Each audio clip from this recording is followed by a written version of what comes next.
de Dios aquí en Mateo, capítulo 28, nos está hablando precisamente acerca de la resurrección de Jesucristo. Dice el verso 6, no está aquí, pues ha resucitado, como dijo, venid, y como dijo, dice, no está aquí, pues ha resucitado como dijo, venid, ved el lugar donde fue puesto el Señor. Dice, id pronto decid a los discípulos que ha resucitado de los muertos, y aquí va delante de vosotros a Galilea, ahí le veréis. ¿Sí? Entonces nos dice la palabra de Dios que Jesús mismo se presenta delante de estas mujeres y nos dice que era María Magdalena y la otra María. En el verso 1 nos dice que vinieron a ver el sepulcro y ya no encontraron a Jesús en el sepulcro, ya no estaba muerto, él había resucitado. Esto es un importante, es un acontecimiento tan importante, tan grande, que realmente nosotros tenemos que entender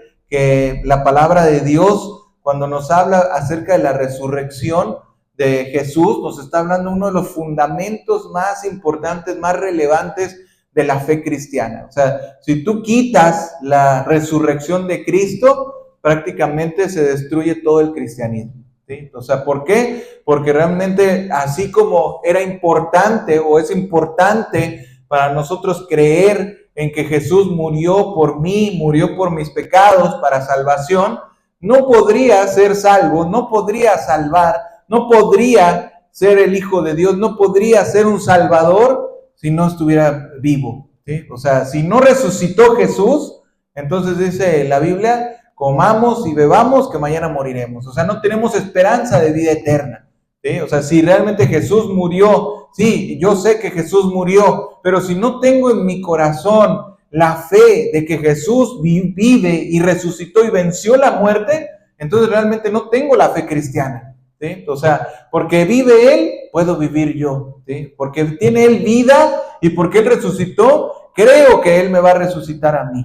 Y ese es la base, el fundamento, que nosotros somos hijos de Dios, nosotros estamos en este mundo, pero dice Jesús, no sois de este mundo. Estamos en este mundo, pero somos extranjeros, somos peregrinos, nosotros no estamos haciendo tesoros en la tierra. Nosotros no podemos estar viviendo aquí como si fuéramos a vivir para siempre. No podemos tener nuestro tesoro aquí en esta tierra. Nuestro tesoro está arriba en el cielo. Y por eso dice Jesús, me voy y yo les voy a preparar morada para que donde yo estoy ustedes estén.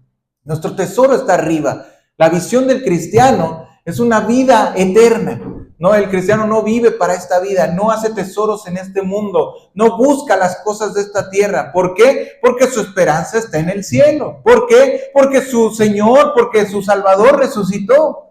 ¿Sí? Entonces, la base de la resurrección es una base muy importante en la vida del cristiano. En la doctrina cristiana, una de las doctrinas más básicas para salvación es la resurrección. Y con esta doctrina de la resurrección también viene la doctrina de la resurrección de los muertos. ¿Sí? Hoy en día que se ha hablado tanto acerca de los muertos, del Día de Muertos, quiero con el favor de Dios hablar un poco más acerca de este tema de los muertos, porque muchas veces nos da mucha curiosidad, nos da muchas preguntas acerca de qué es lo que pasa cuando un hombre muere, si realmente los hombres o los muertos están en esta tierra, porque precisamente el mexicano, nosotros aquí en México tenemos esa festividad, tenemos esa creencia, y muchas veces he escuchado personas inclusive que han escuchado del cristianismo, que están buscando el cristianismo,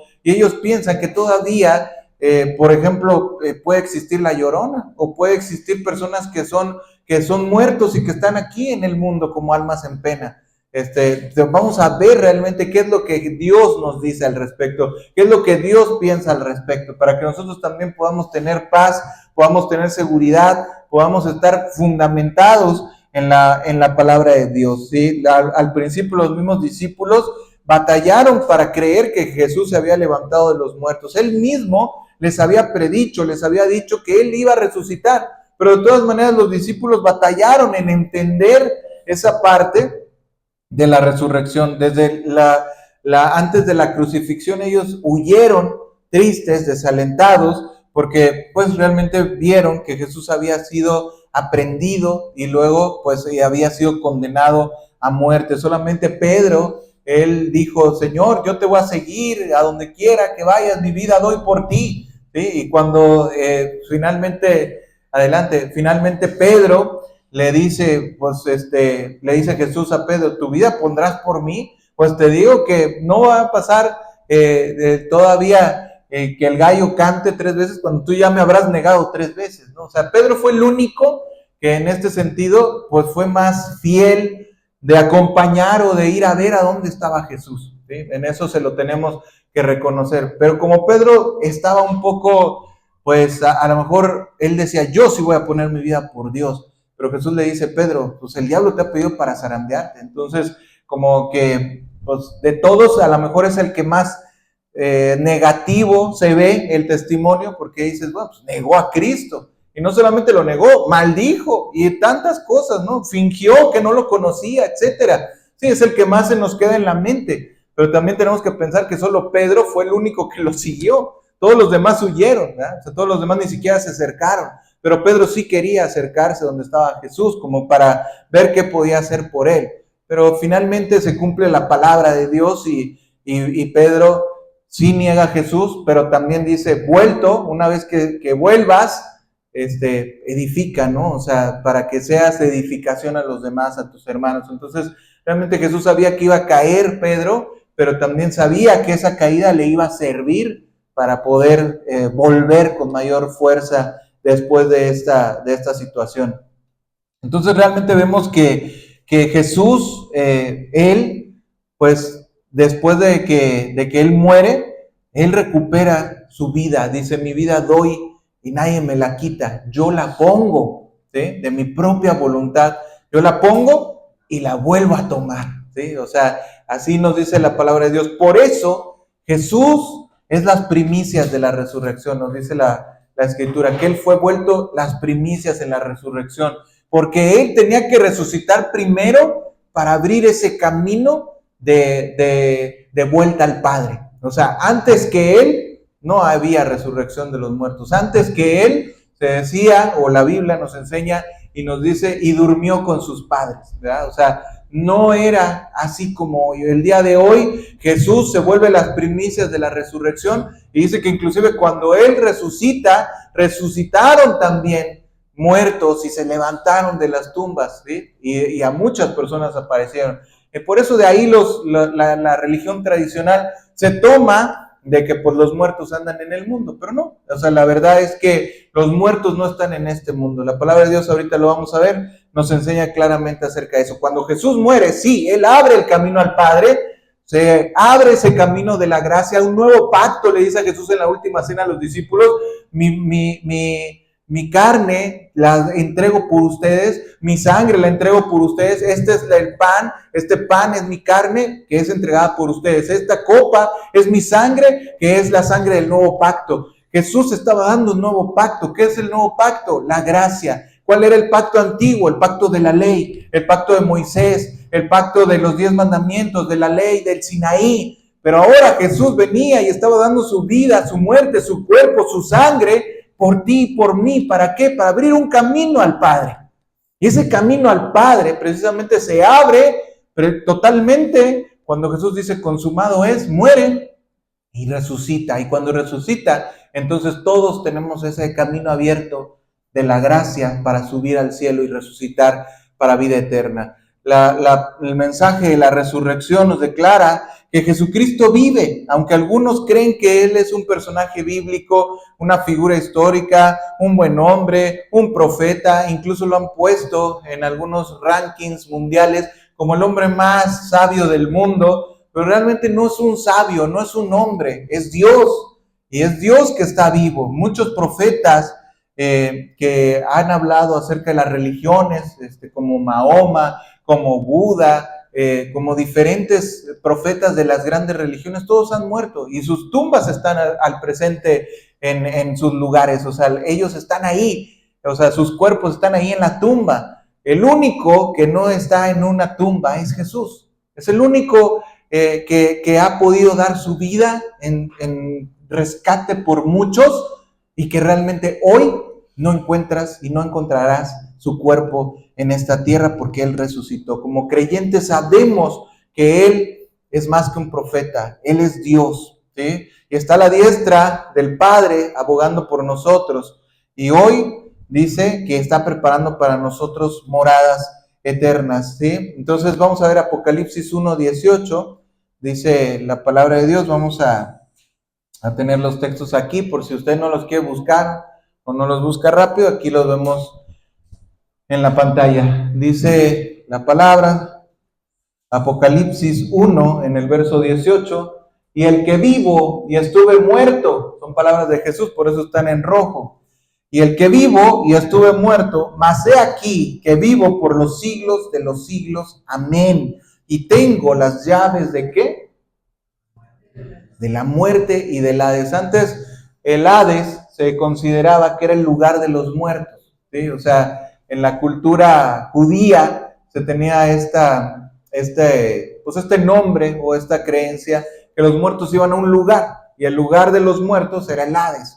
Y por eso Jesús aquí dice, yo tengo las llaves de la muerte y del Hades, ¿no? O sea, yo tengo el control de la muerte y del lugar donde vayan los muertos. O sea, como que Jesús quiere dejar en claro que Él tiene el control y que Él sabe. Dice, yo estuve muerto, mas he aquí que vivo por los siglos de los siglos. Jesús en su ministerio, nosotros podemos ver que Él resucitaba personas, que Él le daba vida a los muertos, pero esos muertos volvieron a morir, ¿sí? O sea, como Lázaro, podremos pensar, Lázaro resucitó, sí, resucitó, pero vivió su vida y volvió a morir, ¿sí? O sea, esa resurrección, no estamos hablando de esa resurrección. El hijo de la viuda también, Dios, Jesús, en ese momento que venía la procesión, lo resucita, lo levanta, lo regresa a su madre, pero en algún momento ese hijo volvió a morir, ¿sí? Pero Jesús resucitó, y lo importante de la resurrección de Cristo, que Él resucitó y ascendió por sí mismo al cielo, para vida eterna, ¿sí? O sea, de ese tipo de resurrección estamos hablando el día de hoy. Por eso dice aquí, estuve muerto, mas he aquí que vivo, ¿por qué?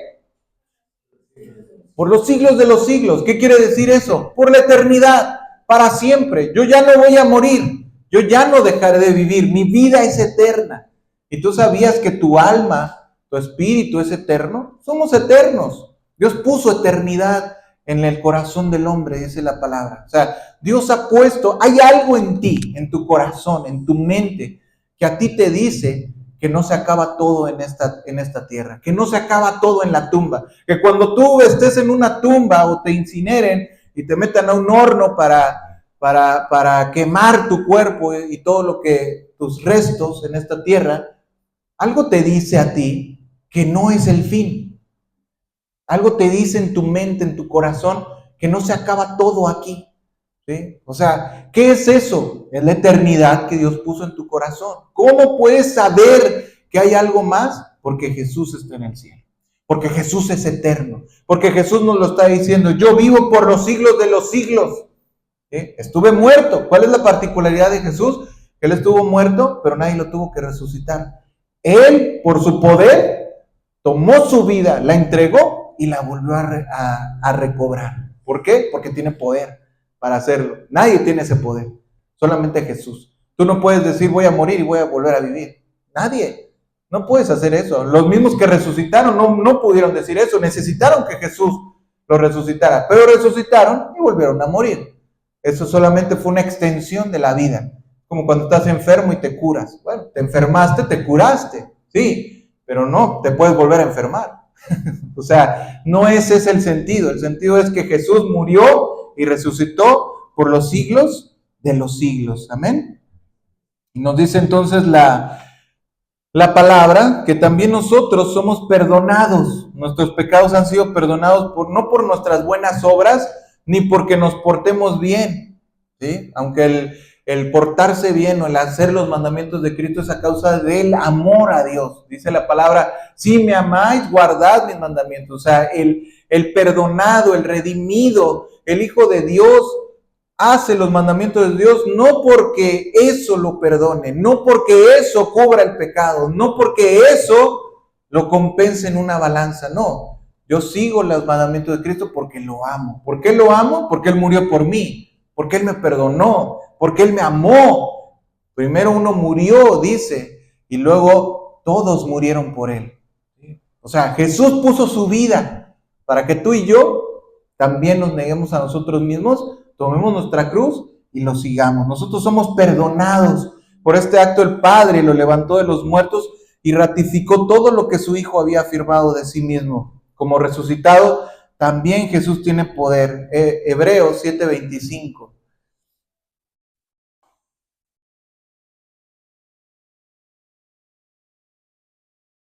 Dice la palabra de Dios,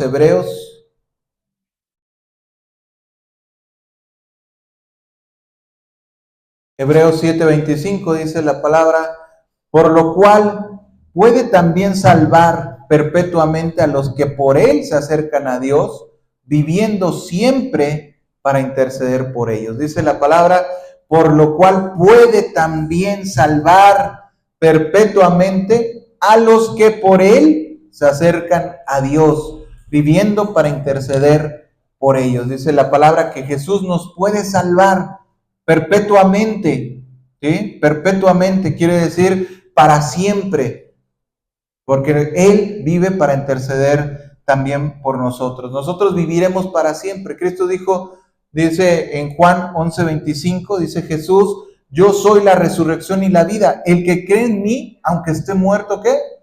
Vivirá, ¿sí? Yo soy la resurrección y la vida. Aunque el que cree en mí, aunque esté muerto, vivirá, ¿sí? Jesús es la resurrección y la vida. ¿Cómo sabemos esto? Bueno, pues porque Él precisamente resucitó y vive. Y Él dice, yo soy la resurrección. ¿La resurrección de quién?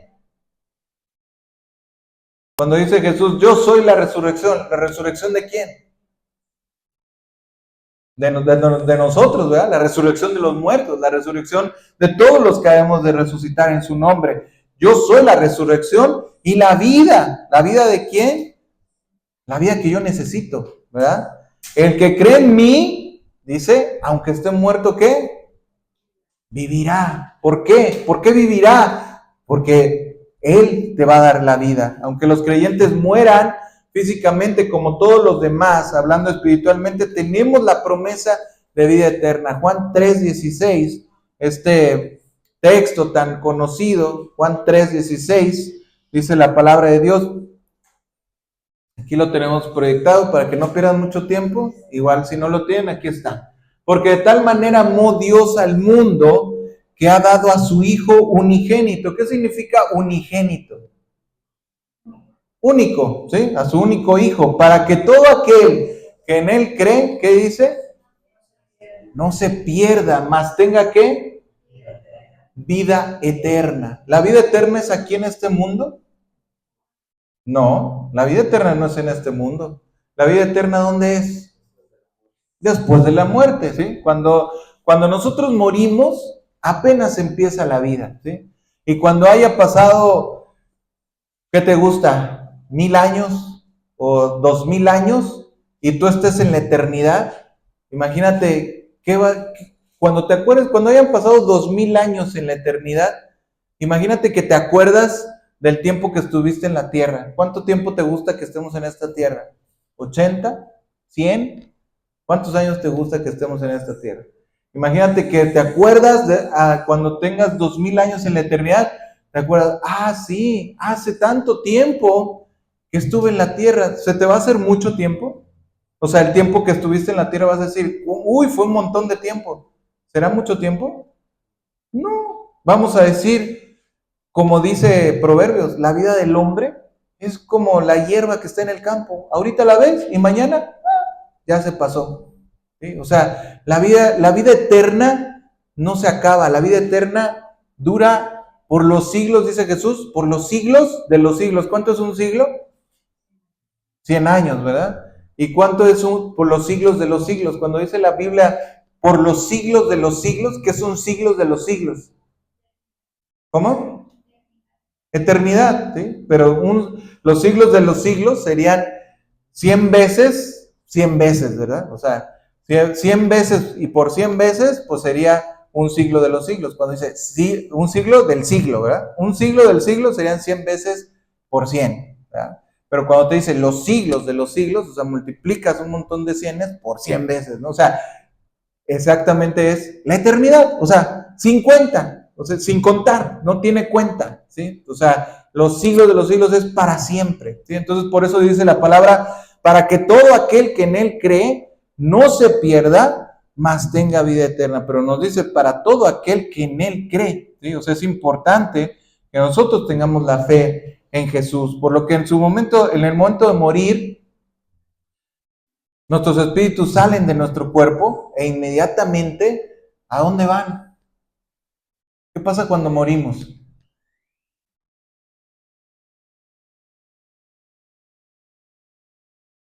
¿Qué pasa cuando morimos? ¿Qué piensan? Vamos a ver segunda de Corintios 5:8. Dice la palabra de Dios en segunda de Corintios 5:8. Dice, pero confiamos y más quisiéramos estar ausentes del cuerpo y presentes, ¿a dónde? Al Señor. ¿Qué pasa cuando nosotros morimos? Inmediatamente, dice la palabra, está establecido para los hombres que mueran una sola vez y después de esto el juicio. O sea, cuando usted muere, su espíritu, su alma, sale del cuerpo y vas directamente a la presencia de Dios. ¿Sí? O sea, no te quedas en esta tierra, no te quedas vagando, no es como si estuvieras en un sueño y de repente despiertas y dices quién soy o dónde estoy, y de repente ves a las personas y ellos no te ven a ti, andas cruzando paredes. No, o sea, esas son historias de Hollywood que nos presentan las películas porque son interesantes, porque se hace chistoso, se hace una historia, una novela, ¿sí? Pero realmente la vida no es así. La vida se acaba en este mundo, inmediatamente tu alma va con Dios, ¿sí? La muerte física para el hombre aquí en esta tierra es el final, pero en realidad es una vida que comienza apenas. Haz de cuenta que la vida en esta tierra es un preámbulo, o sea, es como que un pedacito chiquitito de tu vida es aquí en esta tierra, aunque vivas mucho supuestamente, es un pedacito chiquitito, pero cuando realmente vas a nacer para vida eterna, es cuando dejes esta tierra, cuando empezará entonces ahora sí tu eternidad. Por eso, cuando nosotros estemos en la eternidad, diremos, oye, qué mala decisión para aquellos que tomaron la decisión de no seguir a Cristo, para aquellos que no quisieron seguir a Dios, para aquellos que no quisieron escuchar la palabra de Dios, para aquellos que quisieron poner su vida, su esperanza en las riquezas, en estar trabajando todo el tiempo, en no venir a la palabra de Dios, en no congregarse, en no buscar de Cristo, en no hacer las cosas que Dios te manda. Oye, si solamente tenías que buscar a Dios para que pudieras tener la vida eterna, ¿sí? En realidad, cuando empecemos la vida en la eternidad, diremos qué mala elección de aquellos que dejaron a un lado la vida cristiana y se fueron al mundo. Como si eso les fuera a dar la vida eterna, como si eso fuera permanente. Todo el mundo, por eso dijimos hace unas semanas, ¿de qué le sirve al hombre ganar el mundo y perder su alma? Aunque lo ganaras, aunque tuvieras todo en este mundo, si pierdes tu alma, es el peor negocio de tu vida. La vida eterna es interminable. No podemos perder lo que el Padre nos ha dado con la redención. Hemos sido sellados como hijos de Dios por el Espíritu Santo. Vamos a ver Efesios 1:13 y 14.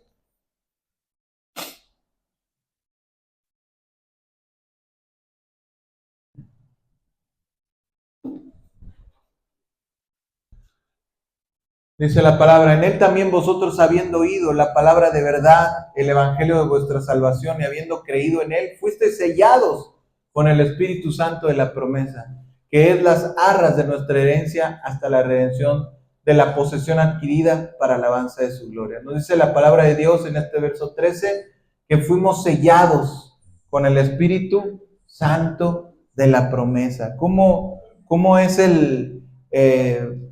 o sea, de cuando nos está hablando del Espíritu Santo, ¿quién es el Espíritu Santo? ¿Mande? Dios es el Espíritu Santo, ¿sí? ¿Y por qué nos dice que hemos sido sellados?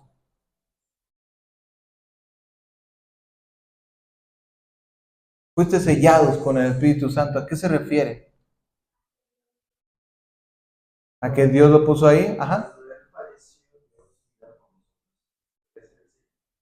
Cuando Él, sí, o sea, cuando Jesús padeció, dio su vida por nosotros, y cuando Él se va, dijimos, no me acuerdo si fue la semana pasada o anterior, estábamos hablando de que Jesús le dice, yo me voy, pero les voy a mandar otro consolador, ¿verdad? O sea, el Espíritu Santo que more en vosotros. Y eso, por eso nosotros somos templo del Espíritu Santo, porque dice que nuestro cuerpo viene a ser esa morada de Dios. El día de hoy Dios ya no habita en templos humanos, ¿sí? O sea, Dios, si estamos reunidos aquí en este local, Dios no habita aquí.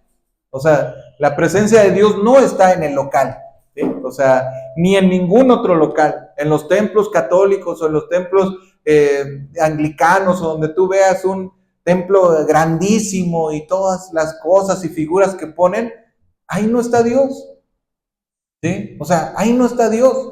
Dios no habita en templos hechos por manos humanas. Dios no está ahí. Aunque tú veas, a veces hasta hacen los templos muy característicos, ¿no? Muy altos, se oye el eco y ponen cosas y vitrales y cosas muy estrafalarias, ¿no? Muy impactantes, como para que digas, ay, esto sí, este ambiente como que me dan ganas de hacer oración, y te ponen un cuarto de oración y te ponen banquitas y para que tú, pero ahí no está Dios, ¿sí? ¿Dónde está Dios? En mi corazón, exactamente, en tu corazón. ¿Por qué? Porque dice aquí que habiendo creído en Él, fuisteis sellados ¿con qué? Con el Espíritu Santo de la promesa. ¿Cuál era la promesa? ¿Quién lo prometió? Jesús, cuando Él se fue. Dijo, les voy a enviar otro consolador. ¿Quién? El Espíritu Santo. ¿El Espíritu Santo quién es? Dios. ¿Sí? O sea, y ahora Jesús viene a morar en mi corazón y Él me recuerda todas las cosas, y Él está conmigo, y Él me acompaña, y Él me capacita, y Él me ayuda para que yo pueda vivir la vida cristiana que Él me ha mandado. ¿Sí? Entonces, por eso nosotros sabemos que somos hijos de Dios, porque tenemos su Espíritu, su presencia en nosotros, y tendremos también un cuerpo resucitado. Cuando Jesús estuvo en este mundo, su cuerpo fue visible, tangible, como el de cualquier ser humano. Después, solamente quedaron las huellas del sufrimiento en sus manos y sus pies, y el costado, obviamente. Pero este cuerpo no fue un fantasma. Los discípulos lo pudieron tocar. ¿Tú sabías que Jesús por la eternidad, cuando nosotros lo veamos allá en el cielo, cuando lleguemos a la eternidad, tú lo vas a ver y va a tener todavía las manos horadadas? Por eso también dice la palabra que no iba a ser quebrado ningún hueso suyo. O sea, no es casualidad. No podía ser quebrado ninguno de sus huesos porque Él iba a conservar ese cuerpo. Imagínate que tú vieras a Jesús en el cielo y fuera cojo o no tuviera brazo. No, o sea, Jesús está completo. O sea, Jesús cuando lo crucificaron no quebraron ninguno de sus pies, pero sí le hicieron un hoyo con clavos gruesos, le hicieron un hoyo en las manos. Esos hoyos que le dejaron en las manos, Jesús los tiene hasta el día de hoy. Y eso es muy impactante, porque para nosotros es fácil pensarlo, pero imagínate, Jesús hasta el día de hoy lleva las marcas del amor que tuvo por ti. ¿Cuánto amamos nosotros a Dios para llevar su mensaje todos los días por todo el mundo? ¿Cuánto tenemos nosotros que darle ese agradecimiento a Dios y vivir para Él? Él lleva hasta el día de hoy las marcas en sus pies, en sus manos, en su costado, y los mismos discípulos pudieron verlo. Juan 20:27.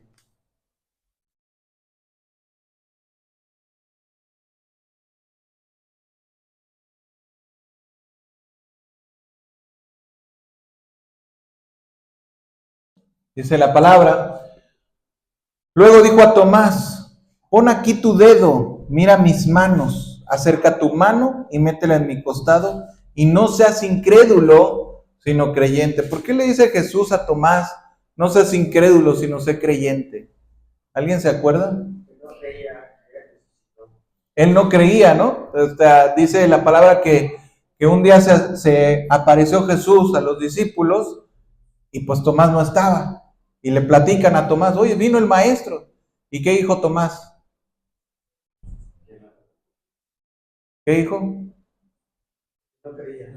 Que no creía, ¿no? Pero dice, ¿qué dijo particularmente? Porque por ahí dicen, Yo como Santo Tomás, hasta no ver, no creer, ¿verdad? O sea, dice en el dicho, o sea, Tomás dijo, si yo no ponga, hasta que no ponga mis manos en sus manos, o sea, en sus heridas, yo no voy a creer, hasta que no lo toque. Y dice, luego dijo a Tomás, pon aquí tu dedo y mira mis manos, acerca tu mano y métela en mi costado y no seas inquieto. Qué impactante, ¿no? Imagínate que Jesús te diga, mete tu mano en mi costado, en la espalda, donde estaba, dice, ¿por qué su costado está abierto? ¿Alguien se acuerda?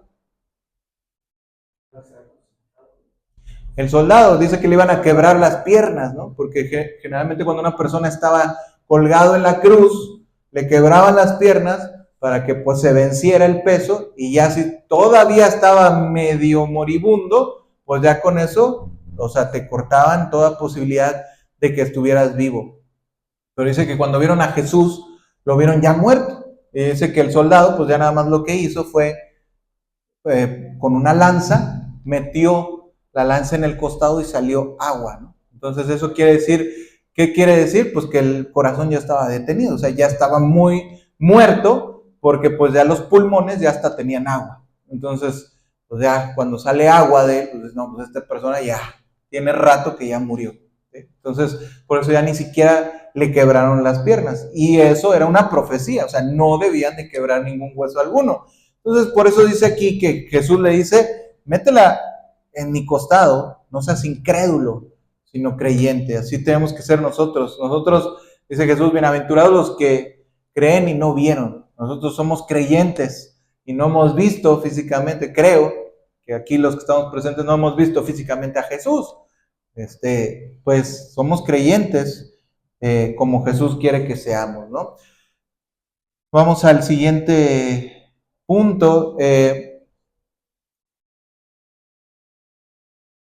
Este que vimos fue Juan 20:27, ¿verdad? Ahora vamos a Lucas capítulo 24, verso 41 al 43.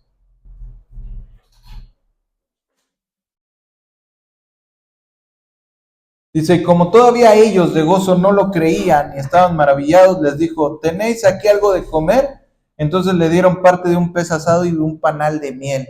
Él lo tomó y comió delante de ellos. Fíjate lo que dice la palabra, ¿no? Esto ya es Jesús resucitado. Y luego vamos a ver Juan 20:19.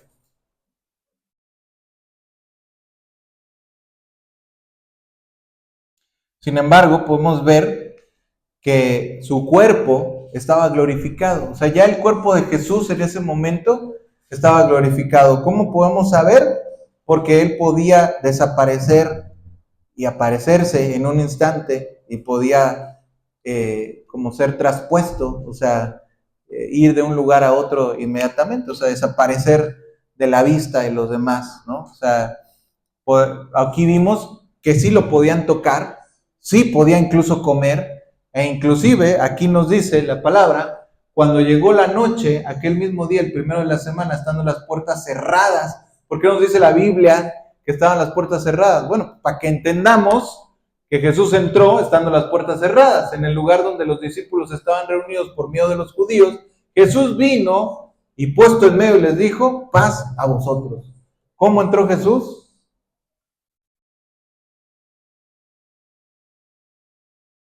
¿Cómo entró Jesús?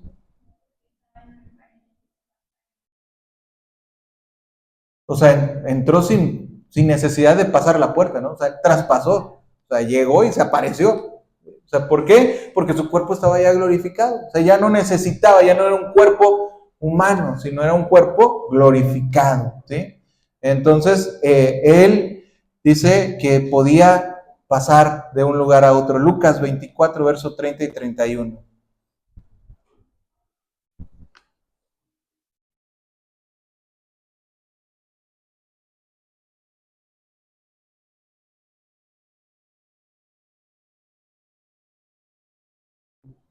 Lucas, sí, Lucas 24, verso 30 y 31. Dice, aconteció que estando sentado con ellos a la mesa, tomó el pan, lo bendijo, lo partió y les dio. Entonces les fueron abiertos los ojos y le reconocieron. Mas él, ¿qué?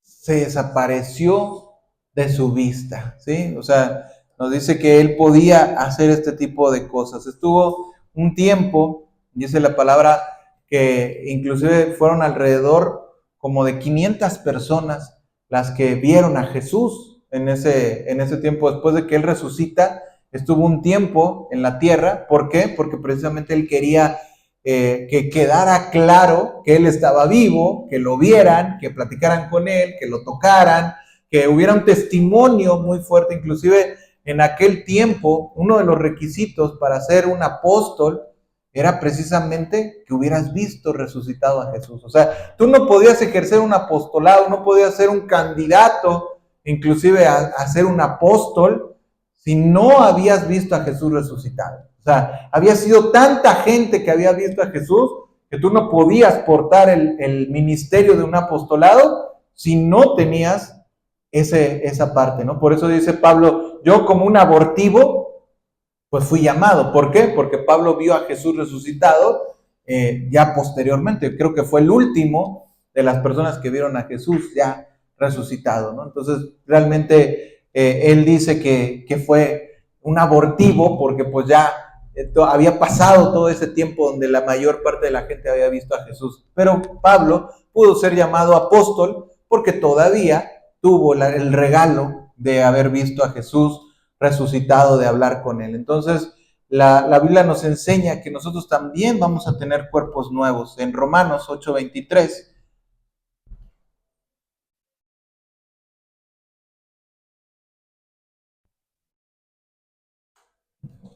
dice la palabra,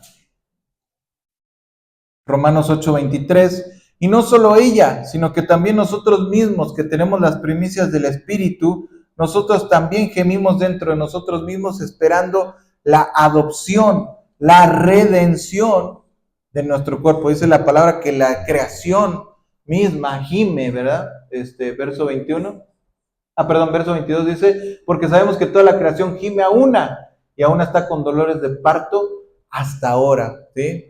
Y nos dice, y no solo ella, sino también nosotros mismos, que tenemos las primicias del Espíritu. O sea, nos está hablando nosotros que tenemos ese sello del Espíritu Santo en nosotros, dice también gemimos. ¿Por qué? Dentro de nosotros mismos, esperando la adopción. ¿Cuál es la adopción? La redención de nuestro cuerpo. ¿A qué se refiere la redención de nuestro cuerpo? Cuando sean glorificados. ¿Cuándo vamos a ser glorificados nuestros cuerpos? Cuando resucitemos, ¿sí? O sea, cuando seamos resucitados con Jesús, cuando venga ese momento, nuestros cuerpos van a salir de la tumba o de donde estén y Dios nos va a dar de regreso el cuerpo material, ¿sí? Por eso también se cuida tanto uno de decir, oye, pues si eres hijo de Dios y andas con tatuajes, por ejemplo, bueno, pues eso es importante porque pues de repente en un momento dado en la eternidad, pues ¿cómo vamos a estar? ¿Sí? Tenemos que cuidar qué nos hacemos, pues los piercings, todo eso. ¿Por qué? Porque finalmente ese cuerpo Dios lo va a tomar y lo va a glorificar, pero el cuerpo que tú tienes el día de hoy, vamos a tenerlo en la eternidad. Entonces tenemos que cuidarlo. Por eso dice Jesús, el que destruya el templo del Espíritu Santo, Dios lo va a destruir a él. ¿Quiere decir que no podemos enfermarnos? No, porque todos nos vamos a enfermar, ¿sí? Todos tenemos enfermedades, todos sufrimos de cosas. Oye, hermano, ¿y si yo soy ciego? Oye, hermano, ¿y si yo me quedo cojo? Oye, hermano, ¿y si yo voy andando en silla de ruedas? Oye, hermano, ¿y si yo de repente pierdo un miembro? No te preocupes, ¿sí? Dios va a glorificar tu cuerpo. Precisamente por eso decimos, son cuerpos glorificados. ¿Por qué? Porque ascenderemos y cuando sea el tiempo de glorificar tu cuerpo, la redención de tu cuerpo, Dios va a perfeccionar tu cuerpo, ¿sí? O sea, vamos a ser como ángeles, como esa parte donde Dios va a dar esa redención a tu cuerpo. Seguimos. El cielo será nuestro hogar. Bueno, vimos Filipenses, ¿no, verdad? Filipenses 3:21.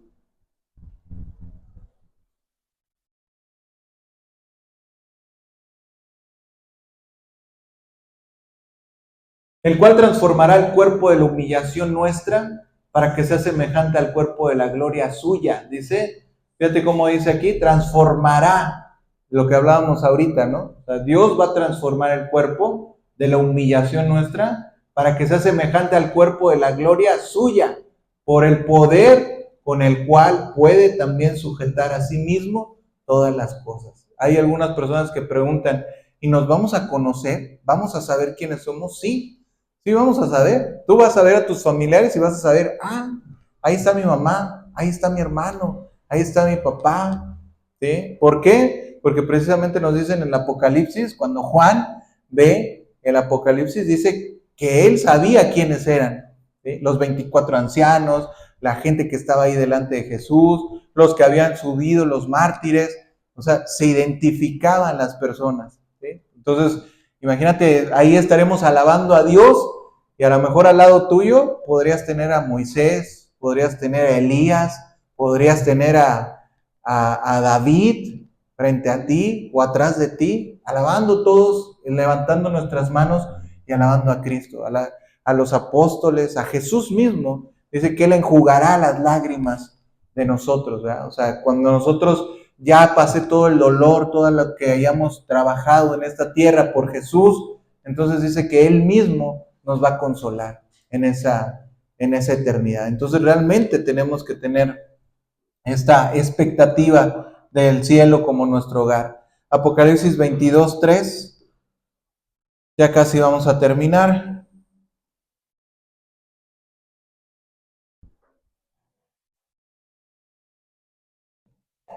Dice la palabra, y no habrá más maldición, y el trono de Dios y del Cordero estará en ella, y sus siervos le servirán. ¿Sí? Nos dice la palabra de Dios que este planeta ya no habrá más tierra, planeta Tierra, sino será la nueva Jerusalén, donde viviremos con Dios. Eso también es importante. Dios tiene preparado una morada para nosotros. No creas que nosotros vamos a andar por toda la galaxia. Hay personas que piensan, no, nos vamos a ir a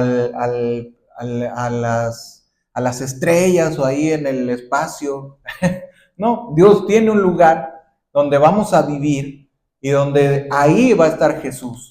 Nosotros dice que ya no va a haber sol, porque el sol de ese lugar es Jesús mismo. ¿Sí? Entonces nosotros estamos preservados, estamos destinados a vivir en un lugar, en la Nueva Jerusalén, donde Dios nos va a dar la eternidad y ahí estaremos con Jesús, ¿sí? Nuestro Salvador, nuestro Señor, nuestro Salvador, nuestro Dios, nuestro Redentor, ahí le alabaremos por la eternidad. Así que cuando hay una persona que dice, no, es que a mí no me gusta alabar a Dios, uy, imagínate entonces cómo quieres llegar al cielo si eso es lo que haremos en el cielo. Estaremos alabando a Jesús. Él será el sol de ese lugar y estaremos ahí. Aunque tengas a Isaías, al profeta Isaías al lado tuyo, no vas a fijarte en que está al lado tuyo Isaías, vas a fijarte en Jesús al que estás alabando, ¿verdad? O sea, el principal, el que va a robar toda la atención y a quien estaremos alabando en ese lugar es Dios mismo, ¿sí? Y sí, obviamente estaremos ahí todos juntos. Termino con Apocalipsis 20, el juicio del gran trono blanco. Apocalipsis 20 es el versículo 11.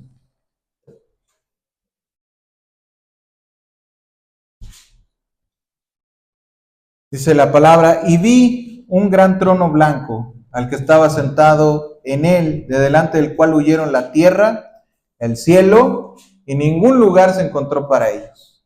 Y vi a los muertos, grandes y pequeños, de pie ante Dios, y los libros fueron abiertos, y otro libro fue abierto, el cual es el libro de la vida, y fueron juzgados los muertos por las cosas que estaban escritas en los libros, según sus obras.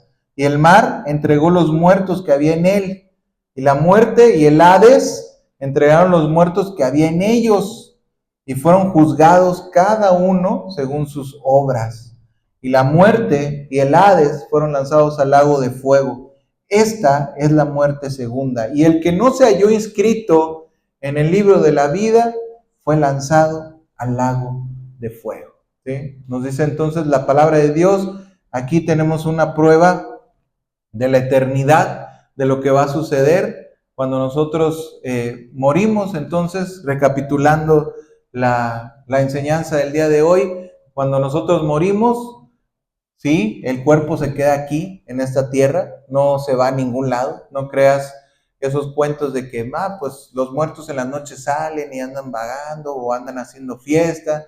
No, no tiene nada que ver, en ningún día del año sucede eso. Los muertos están muertos y ahí están en la tumba, ¿sí?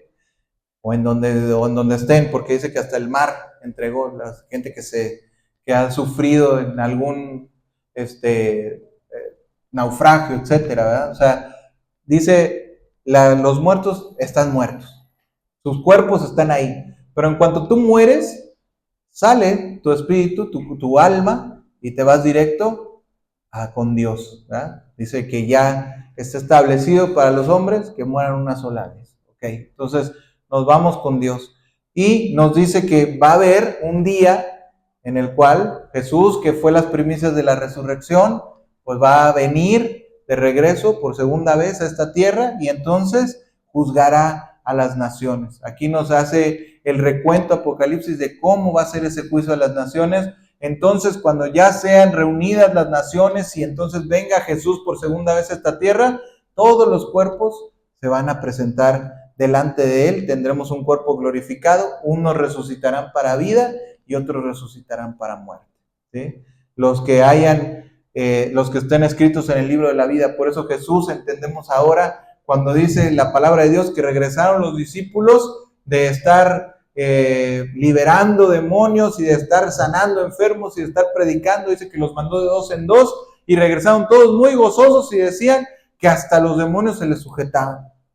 Y dice Jesús, no se gocen de estas cosas, gócense de que su nombre está escrito en el libro de la vida. O sea, no se gocen de las cosas que tú puedas hacer, por mucho que pueda Dios utilizarte en esta tierra. Qué bueno que Dios te utilice, qué bueno que hagas algo por Dios, qué bueno que hagas algo bueno, pero gózate de que tu nombre está escrito en el libro de la vida. Por eso dice ahí que los muertos fueron juzgados por las cosas que estaban escritas en los libros. ¿Cuáles libros?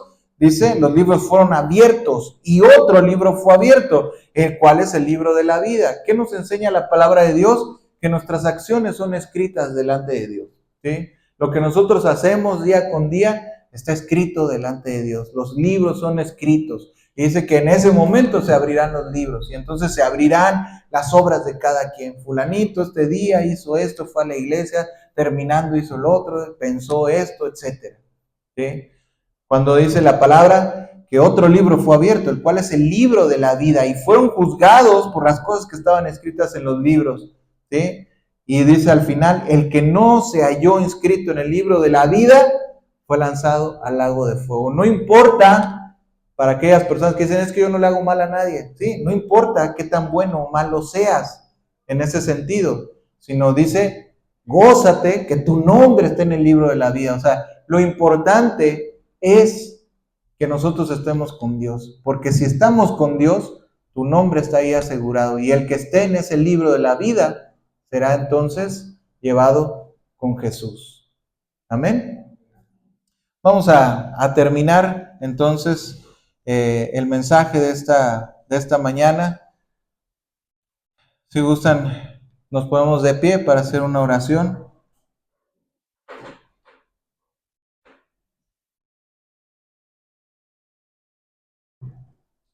La palabra de Dios es clara en cuanto a la resurrección de los muertos. Nunca en todo este mensaje que hemos hablado el día de hoy, Dios nos recomienda hacer la memoria o poner altares o estar en todo eso. Realmente Dios nos habla de la eternidad, pero lo importante en la eternidad es precisamente buscar a Dios en esta vida, entregar nuestra vida a Él, y Él se va a encargar de la eternidad. Cuando nosotros estemos ahí, como Él vive, nosotros podemos vivir. El poder que se manifestó en Jesús para levantarlo de los muertos es el mismo poder con el que Él nos va a levantar en la vida venidera. Resucitaremos para vida eterna, resucitaremos para muerte eterna. En nosotros está esa decisión, ¿sí? Que Dios nos ayude a tomar siempre las mejores decisiones para estar con Él en la vida eterna.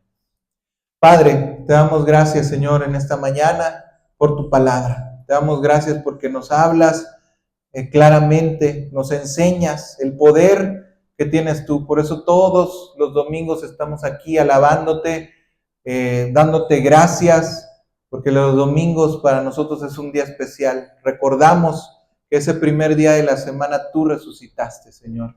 Y con ese poder que tú tienes para vivir el día de hoy, creemos que tú el día postrero nos vas a resucitar, nos vas a llamar a tu presencia y estaremos contigo por la eternidad. Gracias, Señor.